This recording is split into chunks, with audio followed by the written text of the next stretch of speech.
Hey everybody, this is Diane. Welcome to season 8, episode 15 of Biters. Actually, not really. That's of The Walking Dead, but this is Biters. And it's brought to you by the Scorched Earth edition of Simon Says. Oh, is your heart broken? I know you were a huge Simon fan. It is and it isn't. I mean, you knew it was coming, and it was very, very satisfying. But yeah, I'm gonna miss Stephen Ogg. I'm gonna have to check out his other work, which is coming up. He is kind of not a main character, but he is a kind of a bigger character in Westworld. That's what I was hearing on a podcast I was listening to today. Yes. So I'm a big Westworld fan also, so I will see him there. Well, I had to laugh because I kept flashing back to Thomas O'Mara saying he had breakout on his face exactly where you would have Walker prosthetics. I remember that too. I was thinking about that the last time we podcasted, and I was like, oh, it didn't happen this episode. It's got to happen next episode. So, Thomas, if you're out there, which I think you probably are, I totally thought of you this whole episode because you called it. You knew it. Yep. Absolutely. So this is, as I said, season 8, episode 15, and it's titled Worth.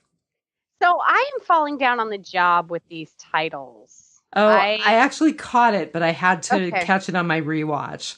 So when Carl is reading his letter, when you're hearing Chandler Riggs voice over his letter to Rick, he says toward the close of his letter where he's like begging Rick to prevent all-out war, every life is worth something. Okay. And he's talking about all of the different regular people, quote unquote, regular people who are a part of the sanctuary, the elderly people, the children, the people who aren't really the soldiers, but are more the workers. Families. Yeah. Okay. I'm glad it was super, super subtle and that I just really didn't blow it that big. I paid pretty close attention on rewatch, and that was the only place where I found a mention of Worth specifically. Okay. I mean, I think, we could certainly get all airy-fairy and philosophical and be like, well, what's a life worth? What's Negan's life worth? What's Simon's life worth? But really, it was pretty straightforward. Right. Because I totally could have gotten philosophical and said that Eugene has found his worth. I think so too, and we'll talk about that. We will. Yes. Sounds like we both were on the same page as far as that goes. Yep. So how did you rate it? I rated it 4.35 ambitious plans with testicular heft.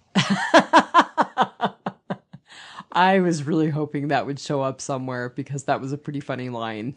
There was a couple of funny lines, but that was the only one I think that could make it in. Well, I rated it a little lower than you did. I rated it 3.9 out of 5 inopportunely lost knives. Aaron. What's his name? Aaron. Yeah. Yes. So I've got some numbers from last week. So for Still Gotta Mean Something, let's see, it was number 2 in Live Plus 3 overall. There were 9.29 million I can't talk tonight. There were 9.29 million viewers in Live Plus 3, and it was actually a gain of 2.9 million over the original views, so just slightly over 6 million views on same day.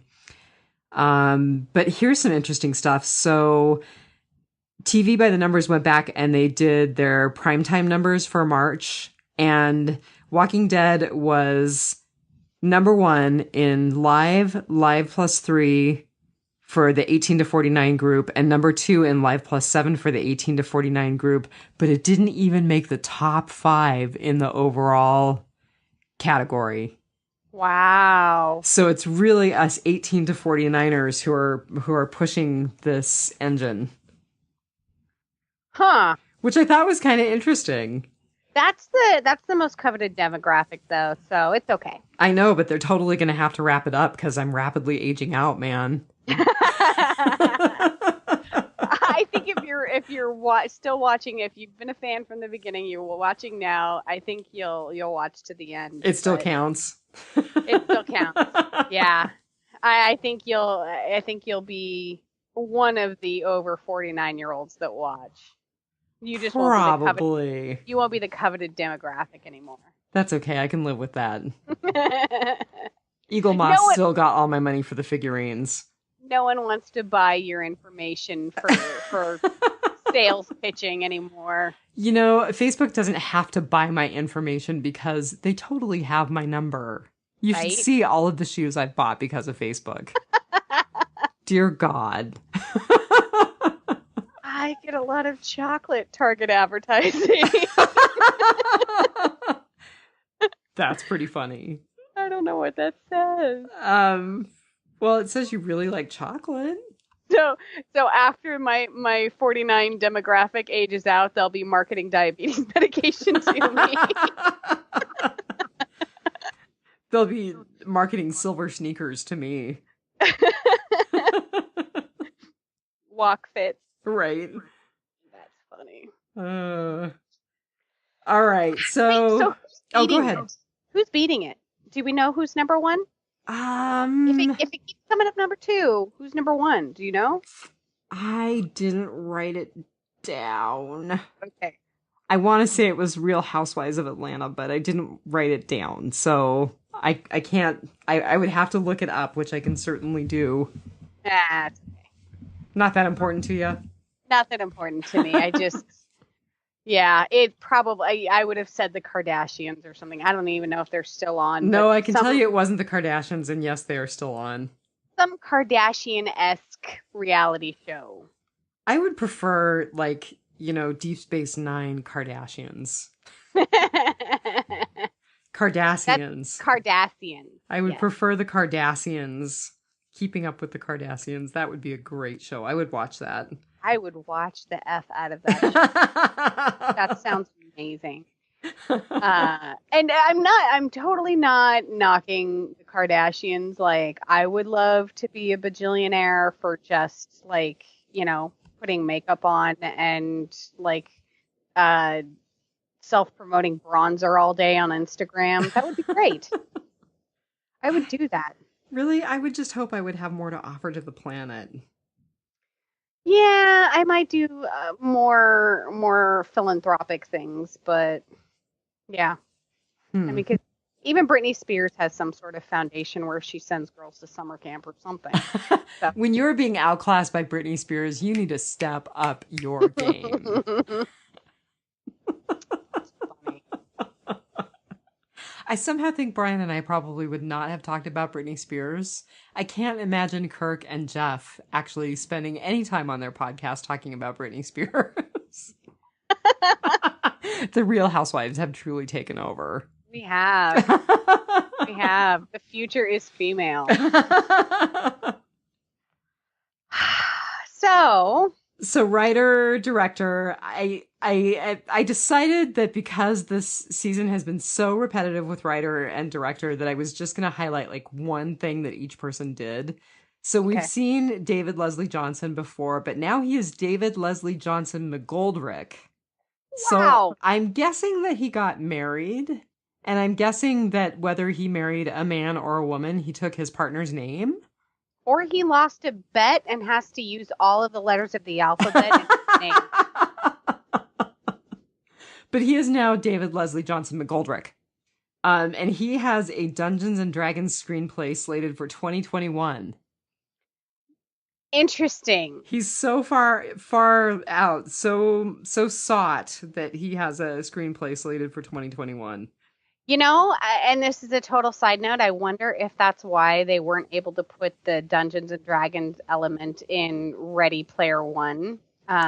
They couldn't get the rights to some of the things that were in the Ready Player One book. And so... I'm not a good geek. I didn't see it. There was one of the main challenges for one of the three keys had to do with like Dungeons and Dragons, or at least an element of it. I don't know. I didn't read the book. I'm getting this all secondhand. But I just know that Dungeons and Dragons, and maybe they wouldn't give up the rights because they're coming out with a movie. Ah. Well, we know that David Leslie Johnson McGoldrick is responsible for it. That is a mouthful. It is a mouthful. So the co-writer of this particular episode was Corey Reed, who we have talked about before. He is responsible for 13 episodes of The Walking Dead, and I would have to say my favorite of his was The Lost and the Plunderers, which I think is one of the ones that I rated the highest this season. Yeah, I couldn't tell you. I'd have to go back through my notes. It was like 2 or 3 episodes ago, and it was one where we were both like, yeah, this is The Walking Dead. Oh, yeah, I rated it 4.75. See? Yeah. So you know it was a good episode. Oh, yeah, that was the one where they kept flashing between everyone's stories. Yeah. Huh. So, way to go, Corey Reed. I know you're listening. Yeah.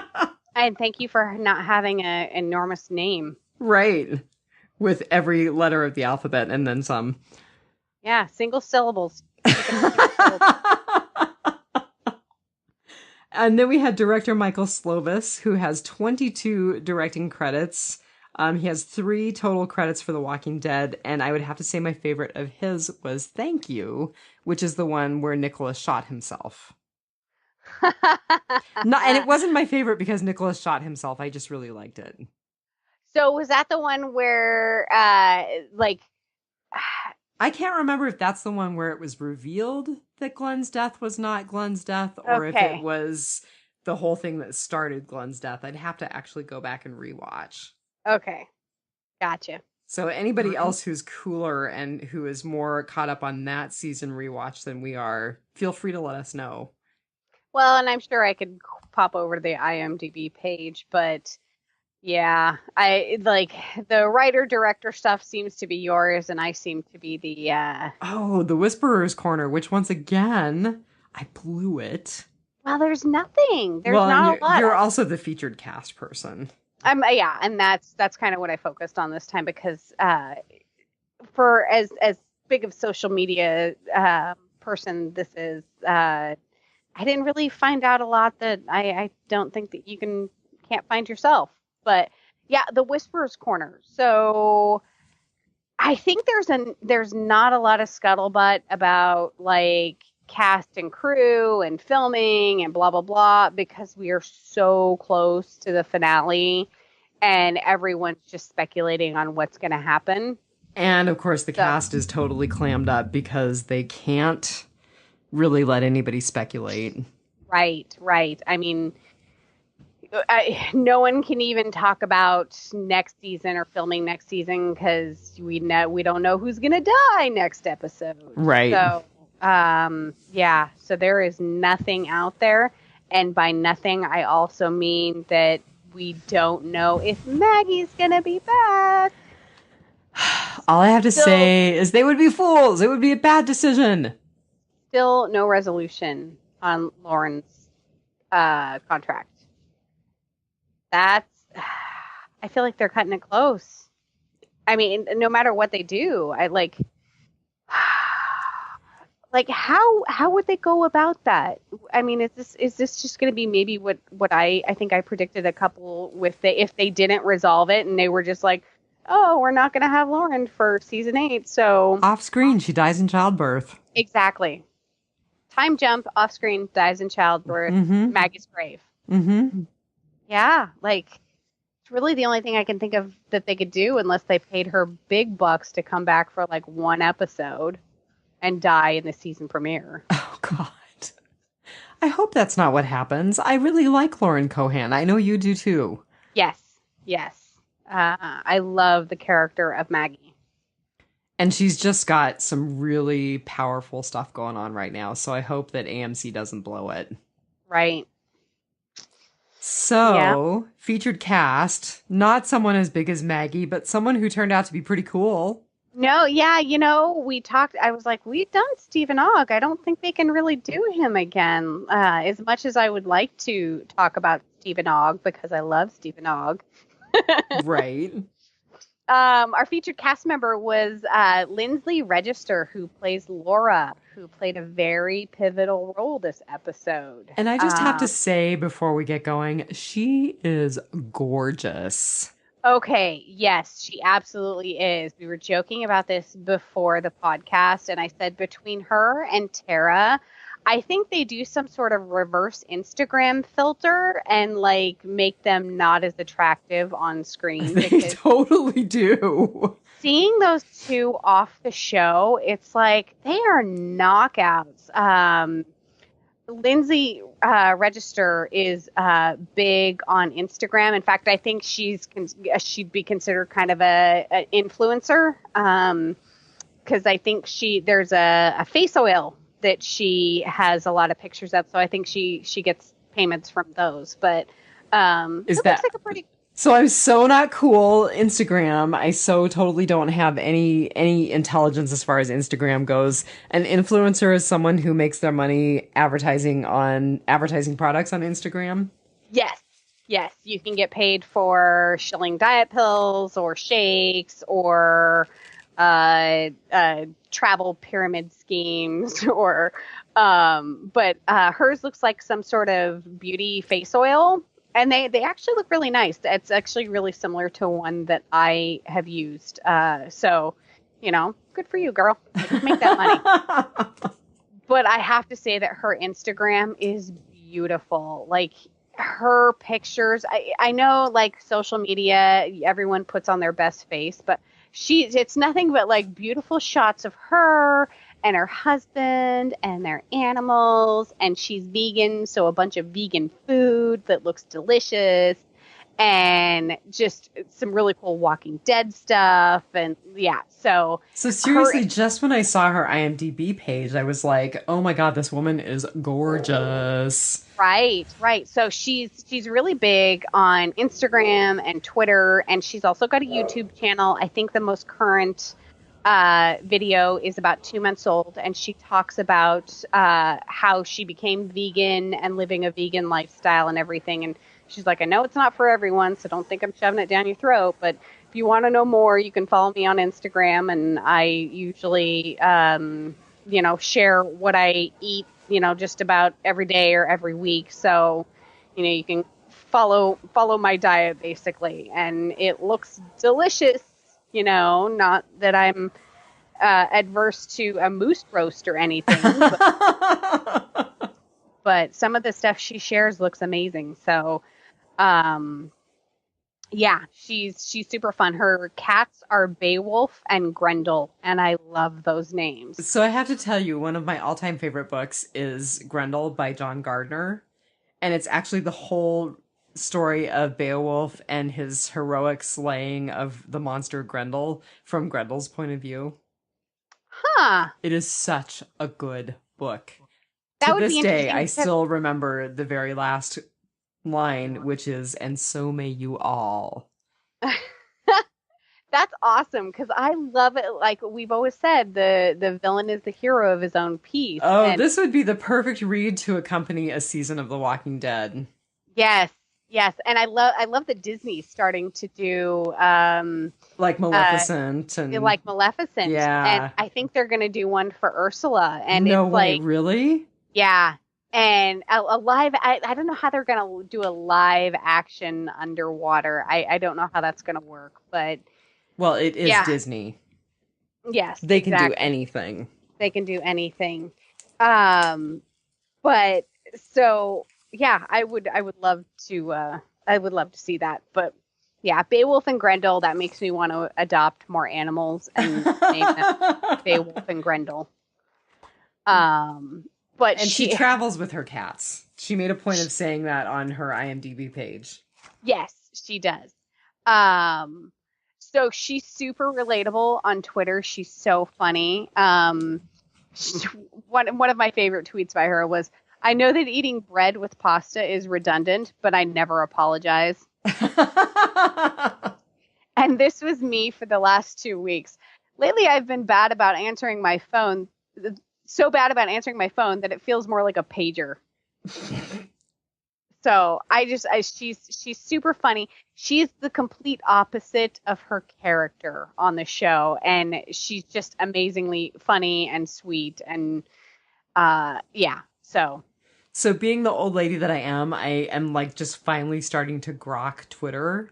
So I think I'll have to follow her on Twitter. Yeah, yeah. We were just discussing that, like our Twitters are basically for politics and following people on The Walking Dead. Right. Pretty Yeah, much. yeah. Um, so she is married, and her husband's name is Alexander McPherson. And you said he's just as cute as she is. He is a total doll. He is on AMC's Turn. Oh, I've heard such good things about that. I Yes. haven't watched it. I've heard such good things. So I haven't quite figured out how they met, but I kind of wonder if it's through the AMC world. I don't know how long they've been married or anything like that, but yeah, I've really been wanting to watch Turn. So well, now you may have to. I know I have so many things now that I need to watch because she's also in another series, in the History Channel series. Right, it's called Six, and it's about the Navy SEAL Team 6. Yes. And they're just getting ready to film season 2, which she is in. So if you're like me and haven't seen the first season, spoiler alert, she doesn't die. Which we can't say that for Walking Dead yet. So right. Yeah, that would be a good way to get your Lindsley fix. But she is also she's big into entrepreneurship, and she and her husband started the Pandora Collections, and the company's goal is to amplify the voice of actors throughout the creative process in the area of writing, directing, producing, and acting.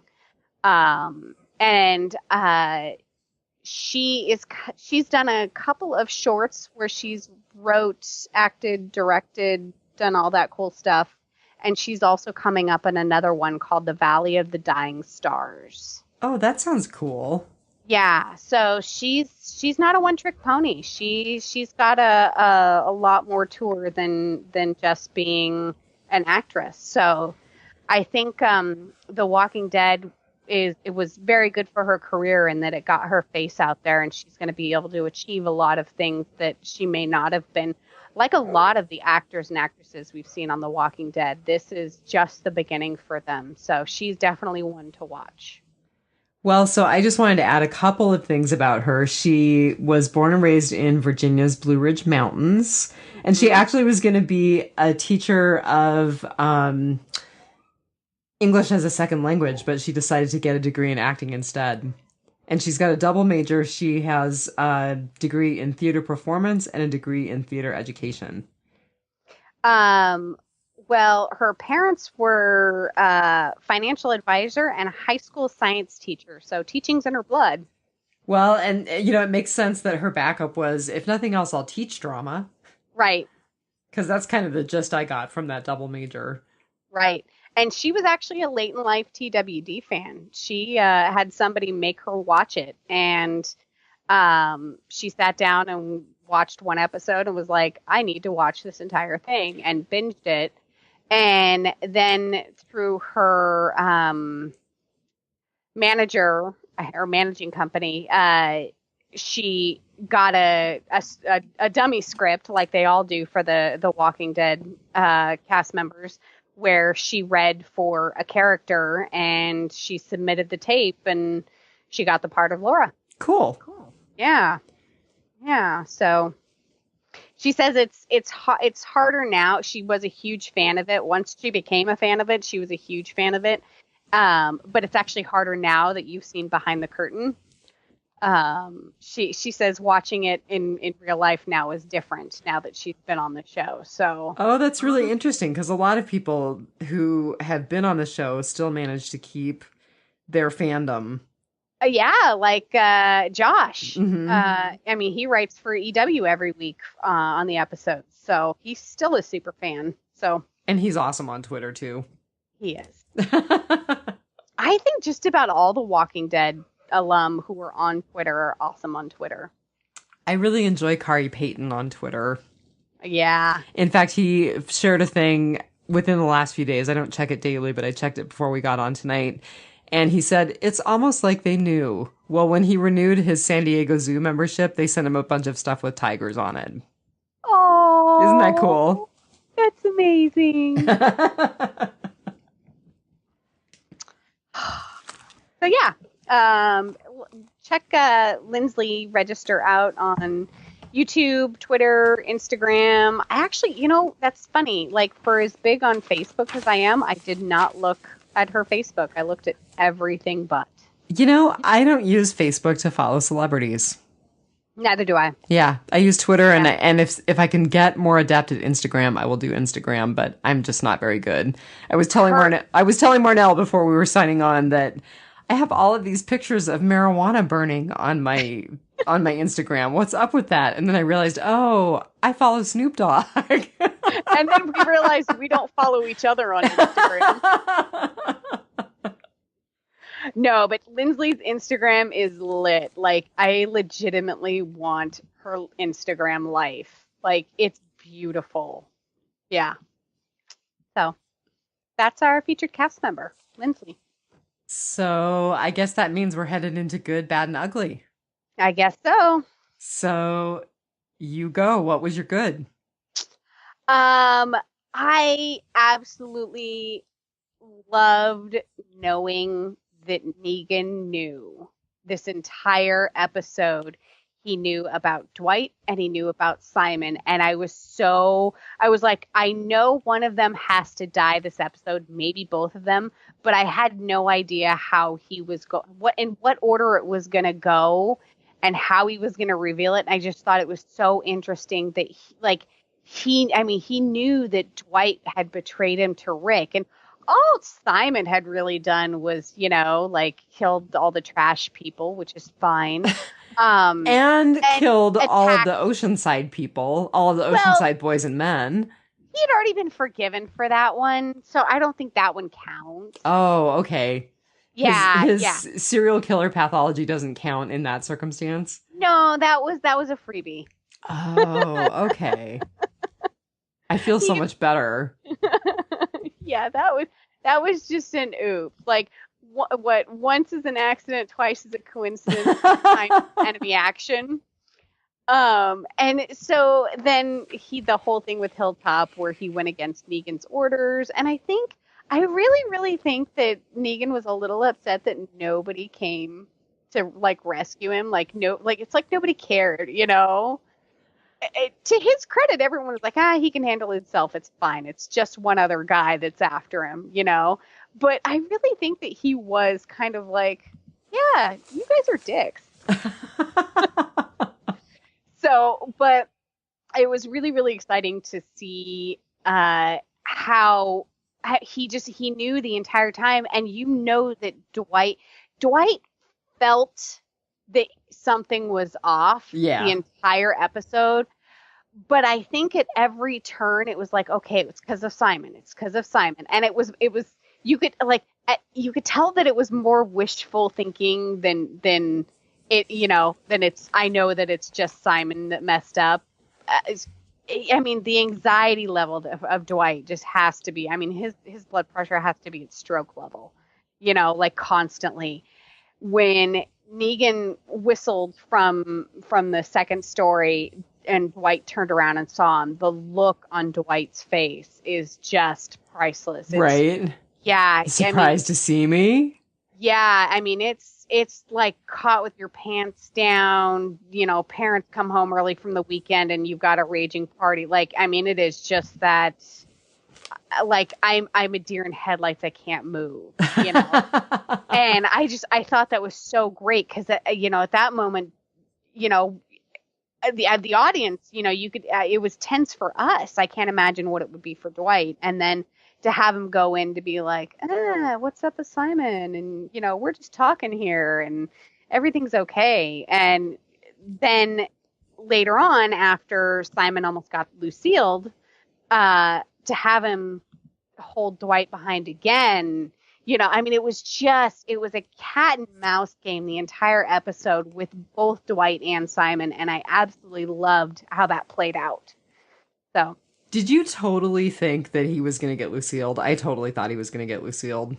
I really thought he was going to get Lucille, and then I was like, is he really going to do it, like, right then and there? And I was also like, is Simon really just going to kneel down and take it? He's not going to, like, spin around and grab the bat, or he's not going to, like, spin around and punch Negan in the junk, or what, like, and, Negan's like, you don't have a move to make, and Simon's like, there are no more moves, or whatever he said, but it was just like, is this really happening? Is this really how it's going to go? And I really wanted Simon to get Lucille, just for the simple fact of it's kind of like it's almost an honor, at this point as a fan to watch one of your favorite characters go out that way. About bad guy, at least. Well, and we haven't seen it in a really long time. Yeah. I mean, have we seen anybody get Lucille since Abe and Glenn? I don't think so. I can't think of. I feel like there's one, but I can't picture it. I don't think we have.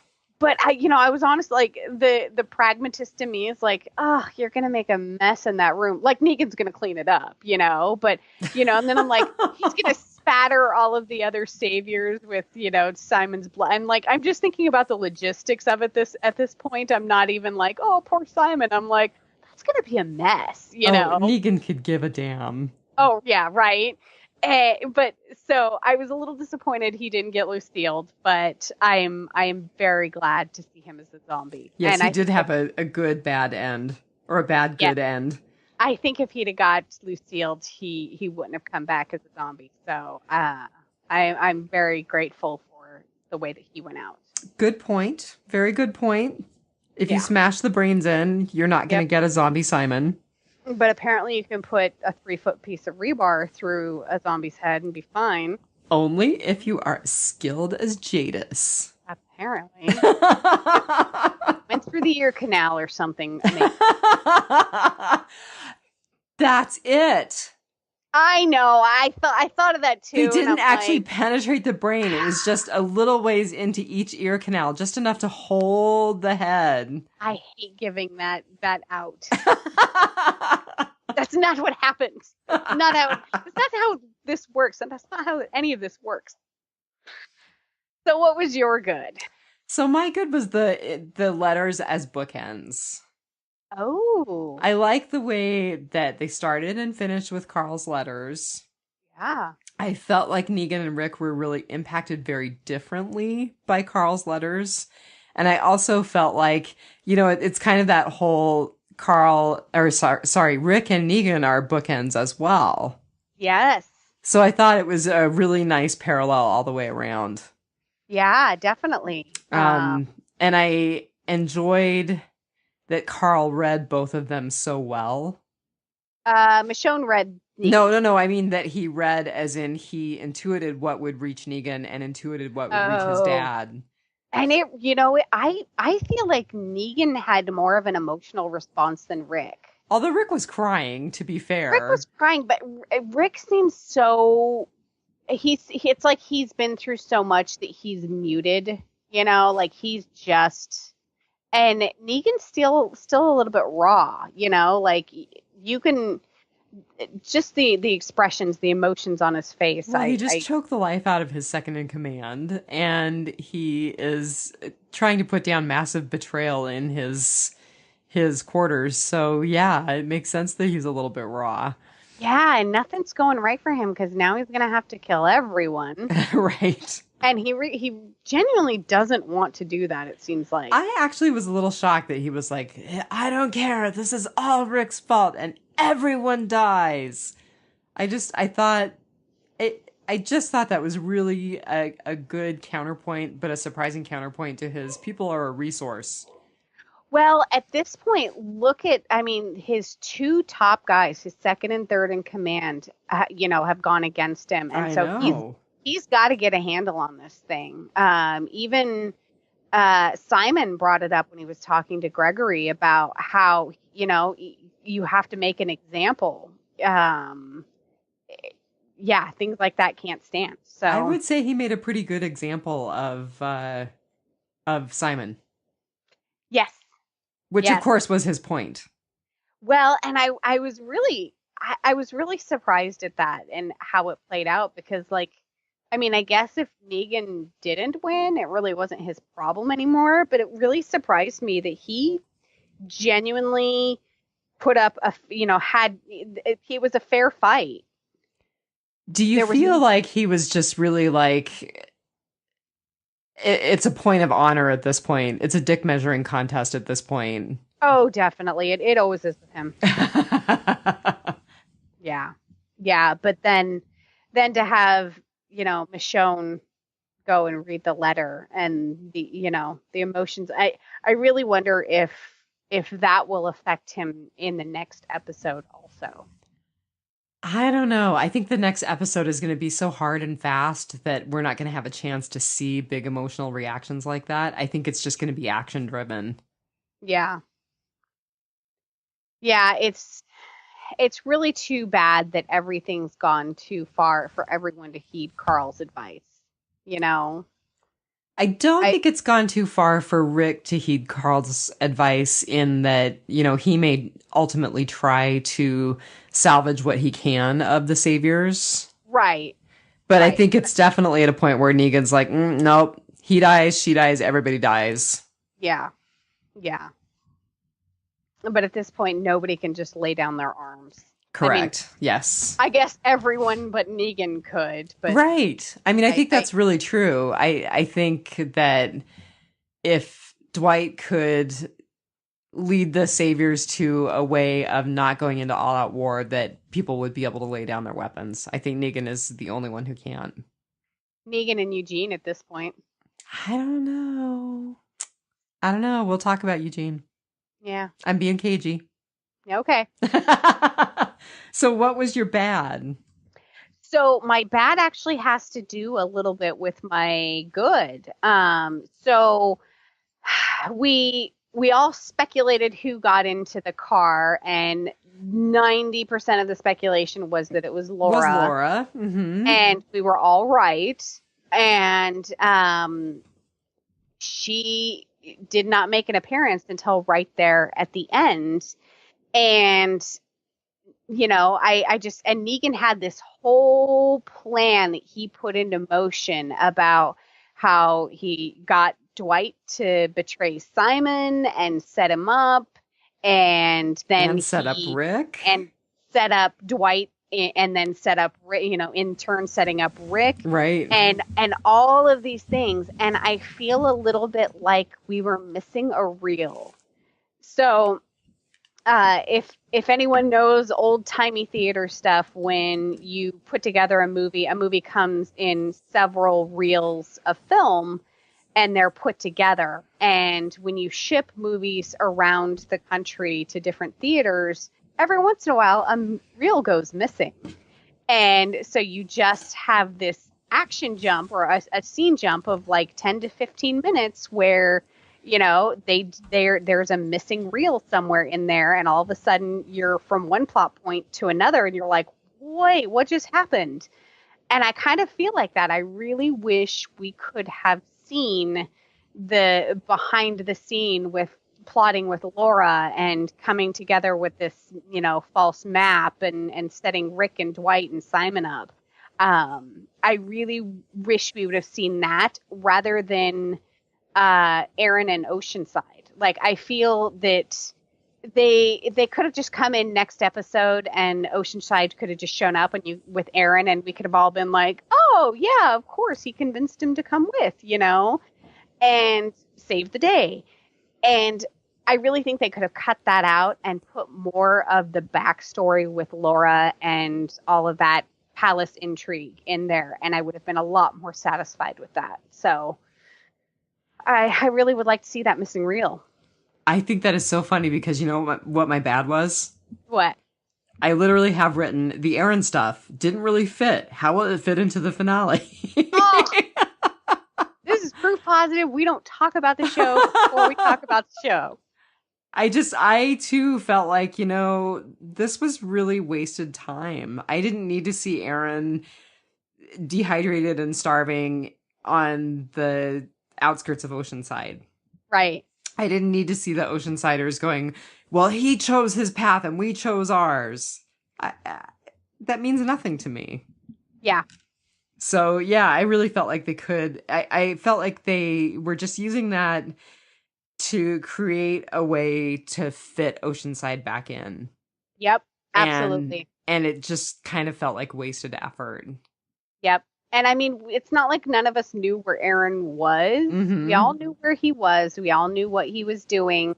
We all know that Oceanside's going to help out in the end. And so next episode, they could have just been like, yay, it's Aaron and Oceanside to save the day. And it would have been fine.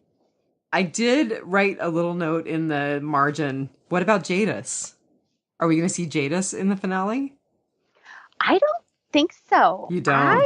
No, I think she's trekking to wherever that helicopter is supposed to land. And she's going to meet up with whoever is in the helicopter because she missed her ride. So do you think she's part of the helicopter group all along? Or do you think that she figured out the whole helicopter thing and is like, no, take me with you? That was definitely a pretty awesome watch she was sporting that was beeping when the helicopter was supposed to come. And that IKEA apartment that she was in was pretty cool. Yeah, that was she was playing a role of some sort. And I don't know if all of the trash people were in on it too. Like they were some sort of like scouting group or watch group or something that just played this role to throw people off. And maybe, they do 3-month shifts in the trash heap and then go back to wherever they have helicopters and IKEA. Yeah, because that container apartment that she was in pretty sweet. Yeah, it was way too tricked out. It was a little hippie tiny home. Yeah, the pillow that she put her greasy head on was like pressed linen. So there's something bigger going on with Jadis, and I think they're saving that for next season. She gets parachute linens. Not a sponsored plug. No, not at all. Because I probably couldn't afford them, to be honest with you. We'll have to go to a Pod Save America show and try and win a gift card. A parachute gift card, that's right. Parachute card, yep. So that's funny that our bads were very similar and kind of to the same end. Funny, unsurprising. I think it's surprising. I don't know. I think you and I are frighteningly alike sometimes. Ah, that's crazy. So tell me you're ugly. My ugly was a good ugly, and we've kind of already talked about it. It was Eugene, wasn't it? It was Stephen Ogg. Oh, okay, good. Yes, I loved his zombie. I loved that. Just everything about this episode with Stephen Ogg. I'm gonna miss him so much. So we've already talked about it. I'm gonna miss Simon. I kind of hope they maybe he gets a little bit of a cameo in the next episode. Like we see him on the Walker wall again. Like maybe Rick comes up and stabs him in the head or something. Puts him out of his misery. Yeah. I hope this isn't the very last we've seen. I hope they filmed a little bit with him more and we see his shambling corpse again. I don't know. I think you're going to have to get your Stephen Ogg fix on Westworld. Which is totally fine because Westworld has nudity and the F word. Okay, so I have to tell you, I was listening to the Talking Dead podcast, which are the guys out of Canada again today, and they do a recap. So it's actually really helpful to listen to their recap of the episode before we podcast, just so I make sure I didn't miss anything in the episode. Cheater. No, it's actually super helpful. It's kind of like reading the Walking Dead wiki, only better. Okay. It's not and I don't steal their analysis. I just like to hear their recap of, and then this is on the screen, and this is what happens. Okay. No, that's what they do. But they did say it was really funny listening to them talk about the fight because they were talking about, basically, if you look at Jeffrey Dean Morgan shirtless and if you look at Stephen Ogg shirtless, there is no way that Jeffrey Dean Morgan would win the fight. Oh, yeah. Like, just when, right before the fight, when Stephen Ogg was, like, rolling up his sleeves, I was like, man, he is cut. Apparently, if you Google Jeffrey Dean Morgan shirtless and Google Stephen Ogg shirtless, you can see just how cut he really is. Well, that's happening. I was going to say, so that might be a nice thing for you since you are missing your Stephen Ogg fix. I think he even does like have nudity in Westworld. I can't remember. I have to go back and rewatch season 1. I have a feeling that's going to be happening along with the Google. It definitely is. So anything else on your ugly? I'm really sad that they shaved his mustache on The Talking Dead. Right? What was that all about? I totally get that Chris Hardwick was like, it's my show, I'm going to do it. But yeah, I don't know. I just prefer men with facial hair. And normally I would not be a fan of his handlebar mustache, but it suits him so well. I mean, there's a couple pictures of him where he looks good, like without any facial hair, but for the most part, he's a facial hair kind of guy. Some men are just meant to have facial hair. Yeah. I laugh and giggle whenever Nick shaves his. I'm not very nice. You're the nicer twin. I love that I gotta find it now. There's a meme about how like it's a guy who looks like a Viking. He's got like, all this scraggly facial hair and everything. And, it shows him shaving it off. And then it's a picture of like a 3-year-old child. Oh, that's cute. That's super cute. Like sometimes when men shave, it's like, are you old enough to buy this beer, sir? That's totally what our household is like. Yeah, definitely. That's funny. Well, so my ugly was Eugene. Okay, good. Because I completely think that we are seeing Eugene's betrayal of Negan. What? Totally. So my ugly was the coming betrayal. So I will explain myself. Let me get to my rotting potpourri because I wrote it all down. So in his speech to Gabriel, he says, in his speech to everybody, he says, we will blow them away with every trigger pull they require. And then he talks about Gabriel following his every lead to the letter. He's basically telling Gabriel, set those primers because we are going to let the saviors have it. Really? Yes! Go back and watch it. Okay, so my only objection to that is it was directly after the scene where Rosita was basically like, we're going to put you in a hole and not bring you out unless we need something from that brain of yours. But then what did Rosita say to him that he said to his crew?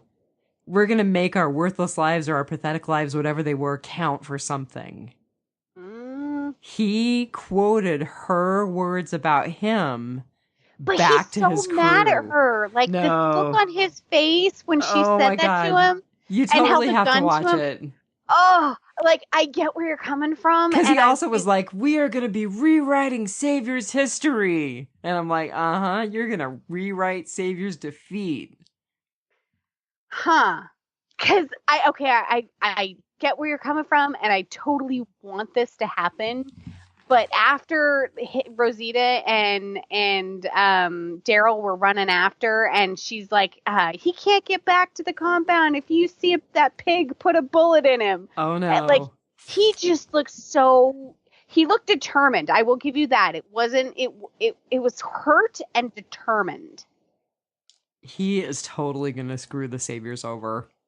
I hope you're right, because that is Eugene's only way back. Now I really want you to go watch the end of the episode, and I want you to text me after you watch it and tell me, because It is totally happening. Right after I Googled Stephen Ogg shirtless. So that's my ugly, is the coming betrayal. I totally think that if you look at his speech to his crew, and then if you look at his particular words to Gabriel at the end of the episode, he is completely telegraphing that he is going to backstab the Saviors. Oh, I really hope that you're right. I want that to be true. I think it will be. And I think that's how our group gains the upper hand. If the Saviors have ammunition that doesn't work, or worse yet, backfires on them, literally backfires on them, that allows our group to gain the upper hand. You're converting me. I'm just thinking that he described exactly what would happen if the thingies weren't flush. Mm-hmm. And you know, why go through that foreshadowing if you're not going to use it later? You know, I told you. Yeah. I see it. So now that's what we have to look forward to on the next episode. Yeah. See, I thought Oceanside was going to come in and save the day, but I think somehow Oceanside is going to be a part of it. But I thought that was just going to be the be all, and everyone was going to be screwed until Oceanside. But you're right. If Eugene messes with the ammo, and Negan's put these 10, 11 caches of ammo around, and they're all bad, that, you know, what was it? Was it 8 or 9 groups of 11? That's 100 Saviors right there. Even if half of those ammunitions misfire. Yep. Wow. Good one. I thought so. Very good. And that was not, it happened to be a conversation on the Talking Dead podcast as well, but I will tell you it was not a steal, because I wrote all of this down last night before I listened to that other podcast today. I believe you. I was quite proud of myself, and I was quite proud that the other podcasters came to the same conclusion. Yeah, and like once you start talking about it, I'm like, okay, I see it. Like I maybe I'm seeing what I want to see, but I see it. I get where you're coming from. So that's it for the good, bad, and the ugly. Do you have any rotting potpourri you want to dig through? A little bit. Slip that stuff off your fingers. So, when Negan surprises Dwight and they have their little talk while they're arbitrarily pushing a dumpster across the parking lot, that was weird.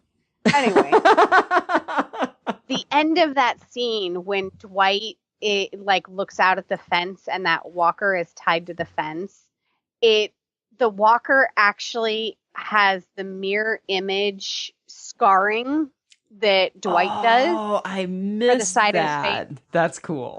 And so it almost, you could very clearly see that could be Dwight on that fence.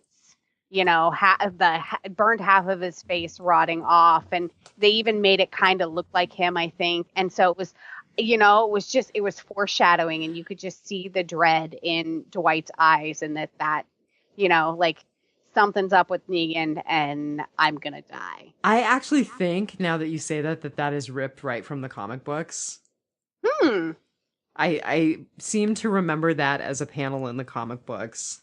Interesting. Yeah, I could be wrong. I could be completely misremembering, but boy, that rings a bell. Well, and it was just, it was if Dwight turned around, you know, if they were face to face, it would be a mirror image of the burn marks that Dwight has on his face, that the walker had the skin rotting off. And I was just like, that's pretty on the nose to be just any walker. I may have to go look at All Out War again and see, but I think that is a direct steal from the comics. Very cool. Well, it translated well to the screen. Very cool. Yep. What you got? Well, so I was really ticked off that Dwight relied on Gregory as his messenger to the hilltop. And I totally could only think of the old, you know, the enemy of my enemy is my friend. Because I couldn't figure out why else he would be willing to rely on somebody as slimy as Gregory. 2 reasons. I was like, why didn't he just go himself? I mean, he obviously had the car ready, he had the map and everything on him. Like, he could have just slipped out himself. But the only other person I think that could have gone that wouldn't have gotten shot on sight was Gregory. That's a good thought. Yeah. I didn't really think about it to that degree. I didn't think about the reception on the other end. I mean, Rick's not savvy on helping people. I mean, he was going to kill Sadiq. They are really not up for company right now. So, Yeah, no, that's a good point. I mean, it makes yeah. sense that Gregory would manage to get through the gates. Yeah, the only thing I can think is Dwight thought that this whole dread in the pit of his stomach with Negan was being solved before him, and that Simon was going to die and Dwight was going to go and be the second in command, and they were going to do the whole plan that Negan had come up with, and he would somehow hamstring Negan in doing that and save the day, and everything would be okay.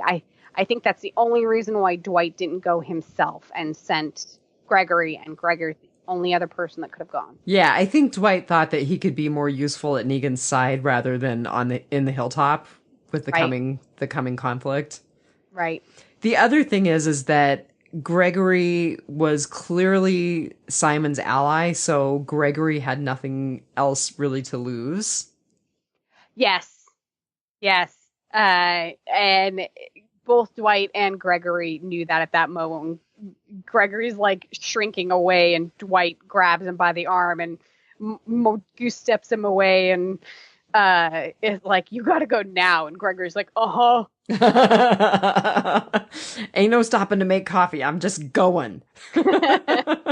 I absolutely love that when he got back to Hilltop and gave him the map, they still threw him in prison. Sure. I mean, why would anyone trust him at this point? He's so awful. Oh, that's so funny. And, I kind of almost wonder, like, had they given him the chance, if he'd have tried to take the credit for the drawing of the map and letting him in on the plan, and Completely. I completely think that Gregory would take any credit he possibly could. Oh, try to worm his way back into Margaret's heart. Oh, God. Oh! You caught that, too. Margaret. Margaret. It just kills me. Like, I don't, does he do it on purpose? Oh, I think he totally does it on purpose. It's his way of asserting dominance. It's his way of marking territory like a dog. Yeah, they talked about that on The Talking Dead. Yeah. And sometimes I think he just really is that narcissistic that he just doesn't bother to learn anybody's names. But other times I'm like, he might be doing it because he knows it gets under people's skin. I think that's more the truth. Yeah. Well, what else? Did you have anything else? Sardines and garlic mac and cheese. Oh, it's completely ruined macaroni and cheese for me, which is really a bummer because I just found some high protein macaroni and cheese. And now I'm like, I'm not sure that I'm ever going to be able to eat mac and cheese ever again. Okay, so two things. Hot dogs are cheaper than sardines. So he's a poor college student. He'd have been supplementing his protein with hot dogs, not and they sardines. mix better with macaroni and cheese. Yeah, definitely. And two, it makes me wonder what was really in the mac and cheese. Like, I'm hoping that it was just like sliced up mushrooms to look like sardines. Because I can't imagine that he actually ate that. I don't know. Now you're going to have to tweet Josh McDermott and see if he'll answer you. Oh, I just, and the garlic on top of it. Ugh. Like, I love me some garlic. I love me some mac and cheese. Not a fan of sardines, but just those three together. Like, No, I'm completely ruined all the way around. It's disgusting. The combination is just disgusting. And then to vomit that on to Rosita. Mm-hmm. Oh. Can you imagine how it smelled? Ugh. Ugh. No. Which I think is probably why it's completely ruined the idea of macaroni and cheese for me for quite some time, because I keep imagining how it must have smelled. Yeah. Yeah. I love that she was such a trooper about that scene too on The Talking Dead. She actually enjoyed filming it. She thought it was fun. Oh, I have to say, so on the topic of Christian Serratos and Rosita, I have to point out my other half said she's a really good actress. And he was comparing the way that she presented herself on The Talking Dead to specifically the way that she was while she was threatening Eugene and shoving that gun in his neck. He was like, she was really convincing. She was really scary. Huh. And she was very soft and very subdued on Talking Dead. Interesting. I was so distracted by her Beetlejuice dress. Well, my other half was a little bit distracted by the thigh revealed by the Beetlejuice dress, but he did happen to comment on her acting while he was commenting on her thighs. Interestingly enough, I did not notice it, but my other half did. The thighs or the Beetlejuice? Yeah. The slit in the dress. I was just totally distracted because I'm like, it seriously looks like she ordered a sexy Beetlejuice costume from Amazon. God. That is totally hilarious. I dare you to be that for Halloween. Sexy Beetlejuice. Yes. Oh. I might even have to sew a dress for you if one does not exist. Vertical stripes. They should be swimming. That's too funny. Well, do you have anything else? I was going to say anything else amongst the rot. I loved in the beginning when Rick was reading the letter from Carl. Jerry was pacing below, bouncing that baby with Gracie. Great, yeah, Gracie. That's Grace or Gracie. Yeah, one of those. Yeah, yeah, that was just adorable. Like that, for me, it kind of was reminiscent of Daryl with with Little Ass Kicker. Yeah. I mean, it wasn't. Like, I don't know if women's ovaries exploded around the world, but like Jerry just makes my heart melt. Like, Jerry's pretty sweet. He better not die in All Out War. That would be a shame. It would. It definitely would. So yeah, that was just like, it's like, oh, that's so cute. Like, I love Jerry.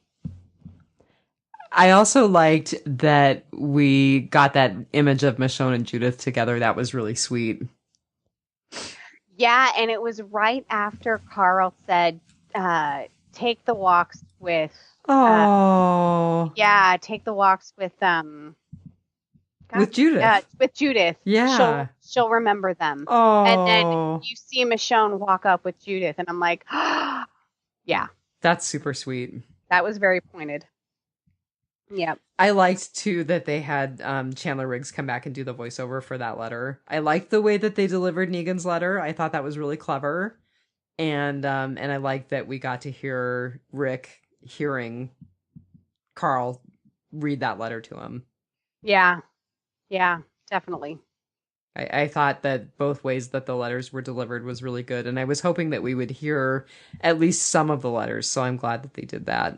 Well, and you pointed it out. I would have never. I think I totally missed it that they bookend the episode with both of the letters. That was a really good play. Well, I have one last thing. All right, you go. When Father Gabriel is sitting there and he's talking about, he thinks this is kind of he feels it's almost his punishment. It's God reminding him that he's still the same pathetic person. Right. And he talks about being so afraid of death. And I look at that and I think, God, that there are worse things than death. There are two kinds of people, it seems like, in this universe of The Walking Dead and, in the real world. The people who would do anything it takes to survive, and even if that means making the bullets that are going to kill your friends and family. And then there are people like Rosita who would take a bullet just to take out the person who was going to kill your friends and family. You know, like they're all about the greater good and not themselves. And then you have people like Eugene and Father Gabriel, seemingly at this point, who are just surviving for themselves. And when Father Gabriel is talking about how he was so afraid of death and he's sitting there making the bullets that are going to kill his friends and family. Well, and just being so sniveling about the whole thing. And, he touched on locking out his parishioners, and that echoed back to, he had to sit there and listen to them all beg and plead and die and turn, and it's so grotesque to think about that, and I think I would rather die for the greater good than, lock my parishioners out or make the bullets. Mm-hmm. So I certainly don't want to greet death sniveling like that. Yeah, no. Definitely. Well, I have a letter. We missed it last episode, so I wanted to share it. This is from Gary, and it came to us through Southgate Media. Oh, good. So this is Gary talking about last episode. Hey, Dianne and Marnell, I rate this 7 out of 10 Negan Houdini acts. He always seems to find a way to do an escape act. Positives, or whatever term you use, I forgot. That Negan hopefully seems to want reform according to what he said to Jadis. That Henry was found safe. Negatives. That Rick was a very big disappointment in not honoring his word to those escapees. They seemed genuinely to want to be a part of his group after all. If they didn't want to, they could have just gone their own way, even if they chose not to return to Negan's group. Don't misunderstand, I'm not a fan of Negan. He has yet to prove he will reform. But Rick made himself worse than Negan as far as killing those escapees after giving them his words. Yep. His word, excuse me. Other thoughts about the mysterious helicopter. At least we know Jadis must have had a way to contact them. See, there you go, Marnell, you're right. To come and get her if she chose to leave, as she was obviously expecting them, but still no other info about the helicopter people. Why couldn't Jadis simply contact them again and explain what happened? Negan is obviously going to do some house cleaning, but will he truly reform his harsh dictatorship way of doing things? Will he continue to wage war against Rick's group? It would be nice if Negan sent a message to Rick saying he wants a truce, that he'll no longer come after Rick's group, and both groups can exist independently in peace, even if they choose not to have any dealings with each other. But could Negan yet become the happy gardener as was portrayed in a previous episode? Gary. Nope. Well, I think Negan answered our question, but I thought that his other observations were really great. Yes, and I think that we did touch on that, Rick and Negan sort of traded places, and that, he did kind of a redeeming thing, one redeeming thing, and Negan's okay. But not this episode. Right, no. But, and definitely in that episode, Rick, we've seen it a couple of times this season where he gives his word and then the people die anyway. Granted, the first time it was because Daryl didn't give his word and killed them, but, Rick wasn't too broken up about it, and we saw it again last episode where he gave his word and then he lied. So, and as far as the Jadis thing, I think there was like a set flyover time because she kept checking her watch and she had the flare all ready to signal them. So I think it was a signal of, we fly over if, everything's okay and you don't need picked up, don't light the flare. But if you need us to land and do anything, light the flare and we'll touch down. So I think that was the big deal about the flare and her missing her flight and not being able to get another one. Good point. Yeah. Yep. So, but that's awesome. Thank you for the letter. Yeah, totally. Thank Gary? you for the letter. We've gotten mail from Gary before, and I hope that I was just looking back at that, and I hope that we read it. And if not, I really apologize that we didn't. And I'm glad that even though it was a little late, we got your feedback in this time because we really, really love hearing feedback. Yes, we love hearing feedback. You can find us on Facebook. You can email us at some other email that I'm not privy to. We actually have a Twitter account, although I suck. I'm not very good at it. What's our email? southgatemedia@gmail.com. Okay. Yeah, Rob will get us the emails. I think that's how we're normally contacted. But yeah, you can direct message us on Facebook. We get a lot through there, or you can just comment on the Facebook page. We're not cool like Capes and Lunatics. We don't have a phone number. We could. We could. We may have to at some point. I you and Phil, Steven that into existence.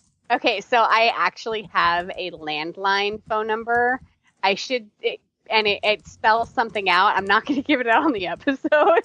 I'll tell you later. It actually spells something out that's really funny. We really should use my home phone for the biters. You and Phil, Steven that into existence. That's funny. So, yeah, we love getting feedback, even if it's just your thoughts about the most recent episode or criticisms that, we say, a lot. And right. Right? We're What's terrible. The other one? That poor person, he's probably like, I am never listening to those witches ever again. Oh my God, they're so horrible. We're just trying to get you used to it so you stop hearing it.